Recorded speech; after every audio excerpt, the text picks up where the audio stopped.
Hi everyone, and welcome to episode 3 of Reading Instruction for Multilingual Learners and Language Variant Learners. Today's focus will be on spelling and writing. So a quick little agenda we'll have today is first we will have an overview of both spelling and writing, and then I will give a brief modeled lesson, and then we'll discuss some implications, some that were in the lesson and some that are just important to consider when teaching multilingual learners and language variant students. So spelling is defined as the ability to write words correctly by processing the sounds within words and linking sounds to the symbols in an accurate order while also following the particular patterns and rules that are applicable to the language. So spelling is a hefty task to teach any student, and especially a student who speaks a different native language than English, who's trying to spell in English. So you can see by the definition how many layers spelling truly has, and all of those layers are also considered during instruction. So one reason that spelling is challenging for a lot of learners is because it carries a rich linguistic heritage from numerous languages acquired over 1,500 years. So we have acquired different pieces and parts of ways that we spell things from differing languages for many, many years. So there's a lot of differences in the way that we spell certain sounds depending on the word and what language the word was acquired from. So if a speller knows the history of the language, it's more likely that they'll find success consistently within the spelling because they have those skills and recognize the heritage of each word. There are numerous developmental stages to becoming an accurate speller. Gentry, Airy, and Henderson are all people who have proposed different theories of this spelling development that students pass through as they learn, but all of them further the thinking that spelling is advanced in stages, and these stages are continuous, building upon each other, not really separated. So you build on as you progress through the stages of learning how to spell. Spelling can also include word studies and understanding where words come from, and it's really important that educators have the understanding of the etymology and morphology within words, and we definitely do not want to contribute to that false narrative that English spelling just doesn't make any sense and we have to guess and things. So we want to have the knowledge, and if we don't have the knowledge, finding the answers for students as to understanding why things are spelled the way they are. So for writing, writing is communicating your thoughts and ideas. It is the highest complexity when considering different forms of language. Writing is extremely difficult because you're applying spelling to your writing. It takes many years to develop. Writing is goal-driven, so different writers in different stages have specific goals in mind as they write. And oral language skills are critical for writing development. And the stages of writing include pre-communicative, semi-phonetic, phonetic, transitional, and then lastly, correct. All right, so I'm going to be modeling a brief snippet of a writing lesson. This lesson would be across various days depending on how much time you have to teach writing in a day. But I want you to pay attention as I go through it and try to look for ways that I am considering language variant and multilingual learners during my instruction, and then at the end we'll talk about some of the ways that I included scaffolds for them.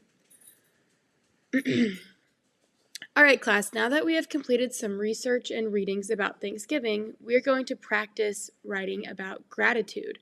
Can everyone say the word gratitude? Great. Do you have this word gratitude in your language? Yes, in Spanish you say it gratitude, which is very similar to how we say it here, gratitude. Let's see how many syllables we hear in gratitude. Gratitude. How many? 3. Great job. Okay, to have or to practice gratitude means that you remember all the things that you are thankful for. So you can't really act out gratitude for me to see, But one way that people practice gratitude or include gratitude in their life is by writing in a journal things that they're thankful for. Um, so gratitude is kind of a thing that you have and something you can practice, but we can't show what gratitude means. So now that you know what gratitude is, we're going to write about some things that we are thankful or grateful for in our lives to practice gratitude. The first step in the writing process is, that's right, brainstorming or planning our ideas, just getting our ideas on paper. So let's go ahead and get our brainstorm paper in front of us and go ahead and write and draw some things that you are thankful or grateful for. Some things you want to include in your writing. I'm going to set a timer for 7 minutes, and you guys can go ahead and write and draw those things now. Okay, wonderful job brainstorming, everyone. I saw so many amazing ideas you came up with. I love seeing all of the things that you're grateful for. Now we're going to work on writing a topic sentence together. Does anyone remember what a topic sentence is? Go ahead and turn and tell your partner what a topic sentence is. Great! A topic sentence is the sentence that clearly introduces what our writing will be about. So today we're going to work together to come up with a topic sentence, and each of you will get to use this topic sentence that we come up with in your own writing piece. So we'll all have the same topic sentence. So we're going to be writing about gratitude, so let's think of how we could introduce that topic for our readers. Does anyone have any ideas? And then during this time, I'm going off script here. During this time, I would take ideas from the class and we would collaborate and build upon until we reached a topic sentence that clearly introduced what we were writing about successfully. All right, so here's our topic sentence that we came up with. There are many things to be grateful for in life. And you could also say there are many things to be grateful for in my life because you're going to be addressing the things that you are grateful for. We did a great job coming up with the topic sentence, and I think that this clearly tells the reader what we're going to be writing about today. Now, we're going to take it a step further. After we introduce our topic, we're going to start adding our details. If you remember talking about details, they support our topic sentence and build upon and let us say what we want to say in our writing. So, what we're writing about today is what we're grateful for. So, our detail should say, one thing I am grateful for is. Now we're only going to get time to do one today. So go ahead and pick one of the things you're grateful for, and you can choose if you want to rework this sentence, you can, but I have this sentence frame here for you to fill in if you want to use that. So one thing I am grateful for is my dog. Okay, that's what I'm going to write about, and that's what I will fill in the blank. So go ahead and do yours, and we will move on to the next part once you're all ready. All right, great job getting that detail down, guys. Now we're going to have reasons to support your detail, okay? So we know that I'm grateful for my dog. A reason I'm grateful for blank is because blank. So with my example for my dog, a reason I am grateful for my dog is because he always cheers me up when I'm feeling down. Okay, so that would be one example of supporting and giving a reason to support my detail. Okay, so what's a reason that you're grateful for blank, whatever you chose? And then is a reason I'm grateful for blank, so that would be what you chose to be grateful for, is because blank, and you would include that.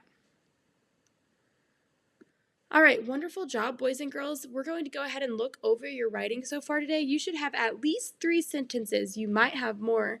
And I want you to check, make sure you have some good spelling, capitalization, punctuation, and check that sentence structure. If you did not use our sentence frames, you need to make sure you have a complete sentence that makes sense.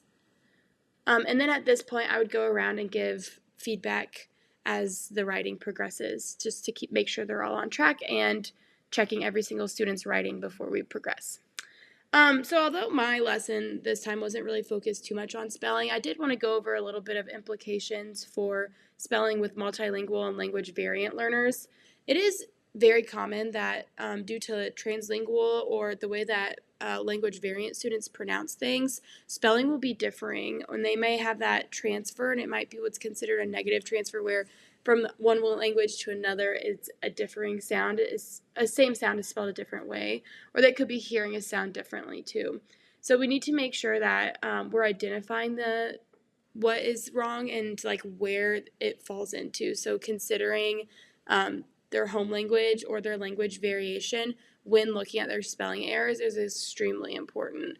That will tell us where they are in the actual mapping of the sounds and if it's just not connecting correctly or if they're missing some sound knowledge, some more phonemic awareness. Um, it's important that multilingual language. Oh my goodness! It's important that multilingual learners, excuse me, um, understand that there are multiple spellings of the same sound and that irregular words do occur in our language. So we want to practice marking those irregularities so that they can recognize some words do not look how they would sound like they would look.